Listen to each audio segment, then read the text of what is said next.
what do you see is the first foray? So somebody goes from what we'll call not well educated or not educated at all on the financial side to, okay, I start to understand this stuff. What do they look to do? They want to buy stocks? Do they want to save? Like, what do you see as some of the first actions that they normally go down and end up leading to being successful financially?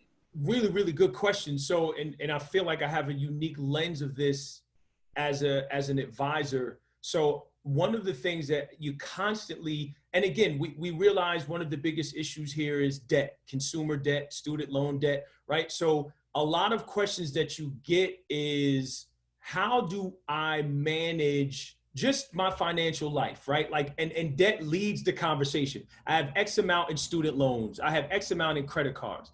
And one of the things, again, whether a client comes in and they have 5 million or they have $5, I say, well, let's go all the way back to square one. Answer 2 questions for me. 1, what is your first memory of money? Is it your grandfather walking you down to the bank, or is it scarcity like it was with me, the landlord banging on the door, right? Big difference how you operate as an adult. The other thing is, now what is your relationship with money, right? What does that look like now? You get money, what do you do? Is it in one hand and out the other? Is it immediately to save? Is it immediately to look for an opportunity to flip? Like, those are habits. So I ask those 2 questions. The next thing is, I don't care who you are, where you're from, where you went to school, your color, your favorite, whatever, sports team. Give me 3 months of your checking account. I'll know all I need to know about you. How much you make, where you spend it, how you spend it, how often you spend it. I'll know everything about you. Do that for yourself. And then I have them come back to me and they're like, oh, right, I spend X amount of money eating out, or I spend, right, because you had no idea. You were just operating as if. So that's one of the things, just getting people to understand the basics. And people just don't learn the basics of really what it means to budget, right? Really what it means to personal finance, to make sure that I have these different buckets for different things in my life. I've addressed the behavioral part of myself when it comes to money. Those are 2 big buckets. The last then is, okay, and here's the other thing is, people say, well, okay, well, I don't have any left over. Like, all right, fine, right? Visualize. Take a white piece of paper, draw a line down the middle. Everything that comes in, everything that goes out. Got a number over here. Let's look at that number. That's called discretionary income. If you have a number on the other side, we got some issues. So we could address that just to make sure people get even. But now, what then do I do if I have that number over here? I have $100 left over, right? And that's when you get the people DMing you, are you gonna buy airline stocks, right, or whatever. So you start to get into, all right, and I was just having this conversation about savings, right? Now let's look at that. Now, you would want savings, and savings makes sense. And that's the ultimate goal, 6 to 1 year of savings based on whether you're single, married, whatever. Cool.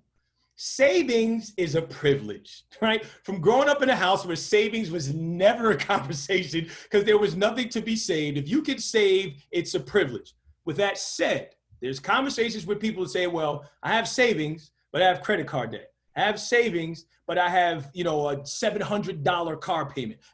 Well, why do you have savings, right? You should use some of that savings to get yourself in a better situation financially. Go all the way back to let's take your credit cards. What is your debt service every month, right? It's costing you $600, $700 a month just to pay your credit card bill.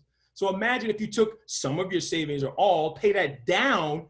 Now you're paying $200 a month in credit card bills. That leaves you a $500 buffer. Now you could direct that money to something else. We still haven't gotten to investments yet. We're just literally talking about managing your financial life, right? And then you can start to direct that towards maybe a immediate savings bucket, or directing that to other payments that you have. Again, so many different things that people have, looking at making sure they're maximized their work benefits, which a lot of people don't do, right? So those are really the conversations that people want to get a hold of and understand. They just don't know how to manage the finances of their life, right? Well, how do I allocate my 401k, right? What is this withholdings thing, right? Do I withhold 1 or 10 or 0? No one knows that, right? There's no education on that. So it's really bare bones, basic personal finance, but I take everybody all the way back to the beginning of memory of money, your relationship with money, and let's just go bare bones budget. Keep your little app. Let's actually look at it And then we can start to address getting to that big shiny object in the corner, which is the crypto and the stock market.